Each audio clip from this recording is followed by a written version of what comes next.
Hello friends, അപ്പോൾ ഇന്നത്തെ എൻ്റെ റെസിപ്പി ഒരു ചിക്കൻ ഫ്രൈഡ് റൈസ് ആണ്. ഇതിൻ്റെ പ്രെപ്പ് വർക്കൊക്കെ കുറച്ച് നേരത്തെ ചെയ്തു വെച്ച് കഴിഞ്ഞാൽ ഉണ്ടാക്കാൻ വളരെ എളുപ്പമാണ്. പിന്നെ നമുക്ക് ഹോട്ടലിൽ പോയിട്ട് ഒരു ഫ്രൈഡ് റൈസ് ഓർഡർ ചെയ്യേണ്ട ആവശ്യം ഉണ്ടാവില്ല. അപ്പോൾ നമുക്കിത് എങ്ങനെ ഉണ്ടാക്കണേന്ന് നോക്കിയിട്ട് വരാം. ഞാനിവിടെ എടുത്തേക്കുന്നത് 250 ഗ്രാം ബോൺലെസ് ചിക്കൻ ആണ്. ചിക്കൻ നല്ലോണം നീളത്തിൽ കുറച്ച് കനം കുറഞ്ഞാണ് കട്ട് ചെയ്ത് വെച്ചേക്കണേ. അതിലേക്ക് നമുക്ക് 1 ടേബിൾ സ്പൂൺ കോൺഫ്ലവർ, ആവശ്യത്തിന് കുരുമുളക് പൊടി, പിന്നെ കുറച്ച് ഉപ്പും എല്ലാം ചേർത്ത് നല്ലോണം മിക്സ് ചെയ്ത് ഒരു 20 മിനിറ്റ്സ് നമുക്കിത് മാരിനേറ്റ് ചെയ്യാൻ വെക്കാം. ഇപ്പൊ 20 മിനിറ്റ്സ് ആയി. അടുത്തത് ഒരു പാനിൽ കുറച്ച് എണ്ണ ഒഴിച്ച് നമുക്ക് ഈ ചിക്കൻ നല്ലോണം വറുത്തെടുക്കാം. മിക്ക ഫ്രൈഡ് റൈസ് റെസിപ്പിയിലും ചിക്കൻ വെറുതെ ഉപ്പും കുരുമുളക് പൊടിയും ചേർത്ത് വേവിച്ചാണ് ചേർക്കാറ്. ഞാനിത് ഇവിടെ വറുത്തെടുക്കുന്നത് ഇതിനൊരു ക്രഞ്ചിനെസ് കിട്ടാനാണ്. നിങ്ങൾക്ക് ഈ സ്റ്റെപ്പ് ഒഴിവാക്കണമെങ്കിൽ ഒഴിവാക്കാം, കുഴപ്പമൊന്നുമില്ല. അങ്ങനെയാണെങ്കിൽ ചിക്കൻ നല്ലോണം ഉപ്പും കുരുമുളകും ചേർത്ത് വേവിച്ച് അതിൻ്റെ ബോണിൽ നിന്ന് അതിനെ വിടിയിച്ചെടുത്ത് നിങ്ങൾക്ക് ഫ്രൈഡ് റൈസിൽ ചേർക്കാവുന്നതാണ്. ഇപ്പോൾ ഞാൻ ചിക്കൻ ഒരു 15 മിനിറ്റ്സ് ഹൈ ഫ്ലെയിമിൽ സ്റ്റർ ഫ്രൈ ചെയ്തെടുത്തിട്ടുണ്ട്. ചിക്കൻ എല്ലാം ചെറിയ പീസസ് ആയിട്ട് കട്ട് ചെയ്തുകൊണ്ട് പെട്ടെന്ന് വെന്ത് കിട്ടിക്കോളും. അപ്പോൾ ചിക്കൻ നല്ലോണം വെന്തെന്ന് ഉറപ്പ് വന്നതിന് ശേഷം നമുക്കത് സ്റ്റൗവിൽ നിന്ന് മാറ്റാം. ഇനി നമുക്ക് ഫ്രൈഡ് റൈസ് ഉണ്ടാക്കി എടുക്കാം. അതിനു വേണ്ടി ഒരു പാനിൽ എണ്ണ ഒഴിച്ച് കുറച്ച് വെളുത്തുള്ളിയും കുറച്ച് സ്പ്രിംഗ് ഓണിയനും ആണ് ഞാൻ ആദ്യം ചേർക്കണത്. ഫ്രൈഡ് റൈസ് ഉണ്ടാക്കുമ്പോൾ എപ്പോഴും ഹൈ ഫ്ലെയിമിൽ വെച്ച് ഉണ്ടാക്കാം. അതിനുശേഷം കുറച്ച് സവാള ചേർക്കാം. സവാള നല്ലോണം ഒന്ന് മൂത്തതിന് ശേഷം കുറച്ച് ക്യാരറ്റും കുറച്ച് ഗ്രീൻ പീസുമാണ് ചേർത്തേക്കണത്. ഞാനിവിടെ ഗ്രീൻ പീസ് ഓൾറെഡി വേവിച്ചിരിക്കുന്നതാണ്. അടുത്തത് ഈ പച്ചക്കറികൾക്ക് ആവശ്യമുള്ള ഉപ്പ് ചേർത്ത് നമുക്ക് നല്ലോണം ഇളക്കി കൊടുക്കാം. അതിനുശേഷം ഞാൻ ചേർക്കാൻ പോണത് റെഡ് ക്യാപ്സിക്കം ആണ്. നിങ്ങളുടെ കയ്യിൽ ഏത് ക്യാപ്സിക്കം ആണോ ഉള്ളത് നിങ്ങൾക്ക് അത് ചേർക്കാം. ഫ്രൈഡ് റൈസ് ഉണ്ടാക്കുമ്പോൾ എപ്പോഴും ഹൈ ഫ്ലെയിമിൽ വെക്കണം.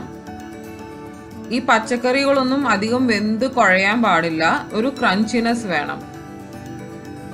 ഇപ്പൊ ഞാൻ ചേർത്തേക്കുന്നത് കുറച്ച് വൈറ്റ് പെപ്പർ പൗഡർ ആണ്.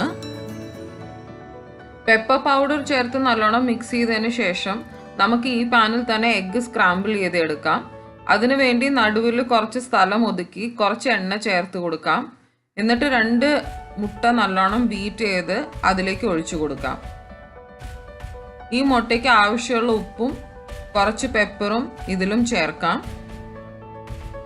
ഇനി ഇത് നല്ലോണം നമുക്ക് കുറച്ച് മീഡിയം ഫ്ലെയിമിൽ സ്ക്രാമ്പിൾ ചെയ്തെടുക്കാം. ഇപ്പം മുട്ട നല്ലോണം സ്ക്രാമ്പിൾ ആയിട്ടുണ്ട്. ഇത് നമുക്ക് ബാക്കി വെജിറ്റബിൾസിന്റെ ഒക്കെ ഒപ്പം മിക്സ് ചെയ്തെടുക്കാം. അടുത്തത് ഞാൻ ചേർക്കാൻ പോണത് കുക്ക്ഡ് ബാസ്മതി റൈസ് ആണ്. ഫ്രൈഡ് റൈസിന് എപ്പോഴും 1 day old basmati rice add ചെയ്യുകയാണെങ്കിൽ ഇനിയും ടേസ്റ്റ് കൂടും. അതായത് ഞാൻ ഈ ബാസ്മതി റൈസ് തലേ ദിവസം രാത്രി തന്നെ വേവിച്ച് ഫ്രിഡ്ജിലെടുത്ത് വെച്ചേക്കണതാണ്.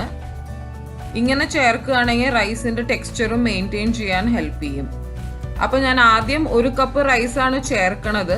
അത് നമുക്ക് നല്ലോണം ഇളക്കി കൊടുത്തിട്ട് ആവശ്യമുണ്ടെങ്കിൽ പിന്നെ കുറച്ചും കൂടി ചേർക്കാം.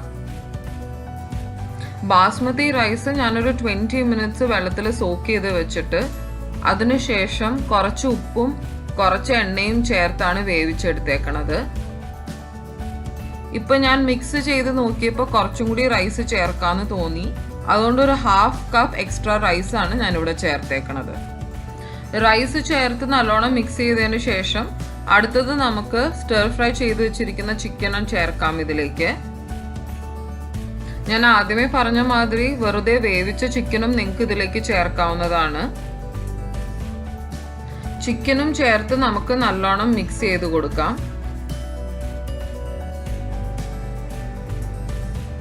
ഈ സമയത്ത് ഇനി നിങ്ങൾക്ക് ഉപ്പും കുരുമുളകും ആവശ്യമുണ്ടോയെന്ന് ഒന്ന് നോക്കിയിട്ട് ചേർത്ത് കൊടുക്കാവുന്നതാണ്. ഞാനിവിടെ ചേർത്തേക്കണത് വൈറ്റ് പെപ്പർ പൗഡർ ആണ്. നിങ്ങളുടെ കയ്യിൽ ഏത് പെപ്പറാണോ ഉള്ളത് നിങ്ങൾക്കത് ചേർക്കാം. അവസാനമായിട്ട് ഇതിലേക്ക് ഞാൻ ചേർക്കണത് 2 ടീസ്പൂൺ വിനീഗർ ആണ്. സോയ സോസിന് പകരമാണ് ഞാൻ ഈ വിനീഗർ ഇവിടെ ചേർക്കണത്.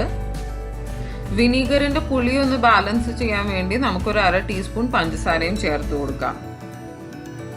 ഇപ്പൊ നമ്മളുടെ ഫ്രൈഡ് റൈസ് റെഡിയായി. അവസാനം ഒരു ഗാർണിഷിന് വേണ്ടി കുറച്ചും കൂടി സ്പ്രിംഗ് ഓണിയൻ ചേർത്ത് കൊടുക്കാം. കണ്ടില്ലേ, ഇപ്പം നമുക്ക് നല്ലോണം റെസ്റ്റോറൻറ്റിൽ കിട്ടണ മാതിരത്തെ തന്നെ ഫ്രൈഡ് റൈസ് ആണ് റെഡി ആയിരിക്കുന്നത്. ആകെ കൂടിയുള്ള വ്യത്യാസം ഞാനിവിടെ അജിനോമോട്ടോ ചേർത്തിട്ടില്ല. ഓൾസോ ഇതൊരു ഐഡിയൽ മീൽ പ്രെപ്പ് റെസിപ്പിയാണ്.